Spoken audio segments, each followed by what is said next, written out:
Tujuh golongan adalah orang-orang spesial yang mendapat naungan Allah pada hari kiamat kala, yaitu naungan arsy Allah, di mana orang-orang pada kesulitan, kepanasan, keringat bercucuran, namun mereka tujuh golongan ini mendapatkan kebahagiaan. Ikhwan dan akhwat yang dirahmati Allah Subhanahu wa taala, yang dimaksud dengan naungan Allah datang dalam sebagian riwayat maksudnya adalah zilli arsyihi, yaitu naungan arsy Allah Subhanahu wa taala.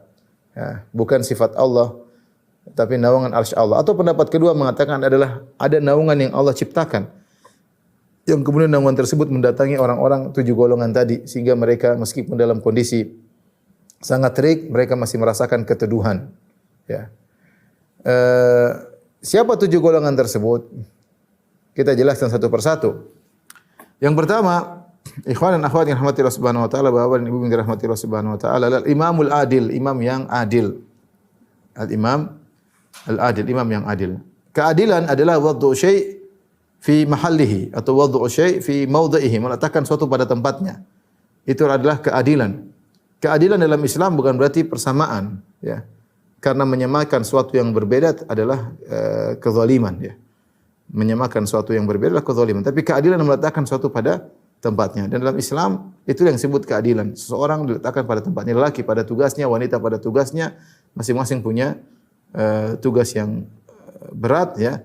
Dan itulah keadilan. Adapun menyamakan dua hal yang berbeda maka tidak benar. Dalam Al-Qur'an banyak sekali Allah membedakan dua hal yang berbeda. Seperti kata Allah Subhanahu wa taala, "Afanaj'alul muslimina kal mujrimin?" Apakah kami mau menyamakan orang-orang mujrimin, pelaku dosa seperti orang-orang muslimin? Tentunya tidak disamakan.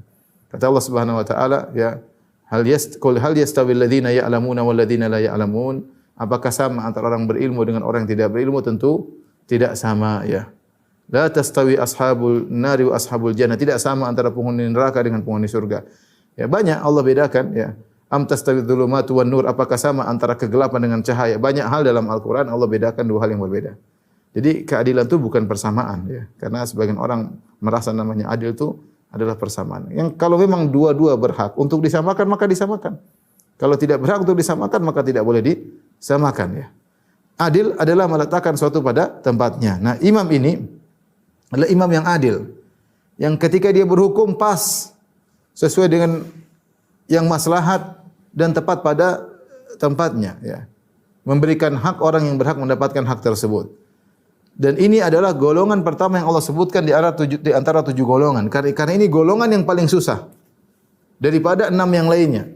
Paling berat menjadi seorang imam yang adil. Kenapa? Karena godaannya sangat besar. Godaan, ya. Apalagi kalau kita bicara tentang kerajaan, ya. Godaan sangat besar, ya. Dia bisa berbuat semena-mena, dia bisa menguasai harta rakyat semena-mena. Dia bisa mendolimi orang semena-mena, dia bisa melakukan kemaksiatan seenaknya, ya.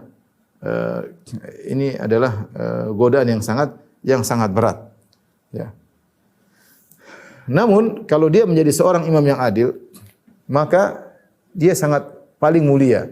Kenapa? Karena kemaslahatan yang akan didapatkan mengenai banyak orang. Bayangkan adalah seorang penguasa yang adil. Taruhlah seorang raja atau presiden, kemudian rakyatnya 100 juta. Kemudian dia adil, maka yang merasakan maslahat dari keadilannya 100 juta orang. Dan Rasulullah SAW bersabda, khairukum anfa'ukum linnas. Sebaik-baik kalian yang paling beri manfaat kepada manusia.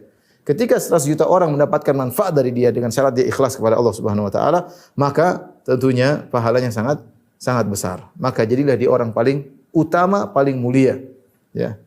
Tetapi sebaliknya jika ternyata dia tidak adil, dia berbuat zalim, kemudian kezalimannya berdampak pada 100 juta orang, maka musibah besar bagi dia. Tidak sama kita menzalimi 1 orang, 2 orang dengan kita menzalimi 100 juta orang. Makanya sebenarnya jabatan, ya, ini bisa jadi nikmat, bisa jadi musibah. Tergantung seseorang menggunakan jabatan tersebut. Kalau dia berusaha seadil-adilnya, maka dia bisa menjadi orang paling mulia di sisi Allah Subhanahu wa taala, mengalahkan 6 golongan yang lain.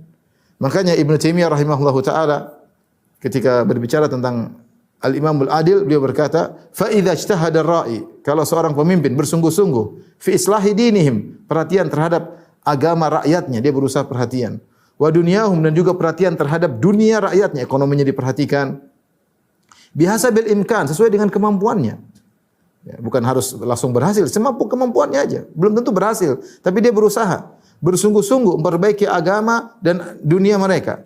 Kana min afdali ahli zamanihi, maka jadilah pemimpin tersebut termasuk orang yang paling mulia di zamannya. Wa kana min afdalil mujahidin fi sabilillah, dan dia adalah orang yang mujahid terbaik di zamannya. Subhanallah, Ibnu Taimiyah mengatakan wa kana min afdalil mujahidin fi sabilillah, termasuk mujahid terbaik fi sabilillah. Jadi karenanya ketika Nabi menyebutkan 7 golongan, yang Nabi sebutkan yang pertama adalah al-imamul adil. Maka jabatan memang kalau bukan nikmat adalah musibah, ya. Al-Imam Ibnu Hajar rahimahullahu taala ketika menjelaskan tentang imam adil yang dimaksud bukan berarti harus al-imamul azam, bukan berarti harus raja, bukan harus presiden, tidak harus. Ya, tentu semakin tinggi kedudukannya semakin berat tanggung jawabnya.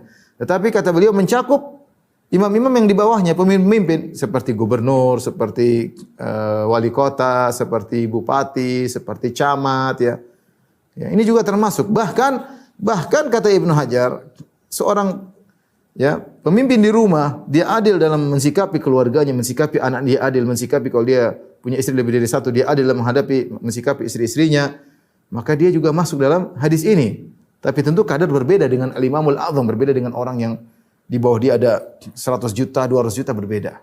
Tetapi dia bisa mendapatkan ya pahala dari sisi keadilannya di ruang lingkup kekuasaannya, bahkan dalam rumah tangga.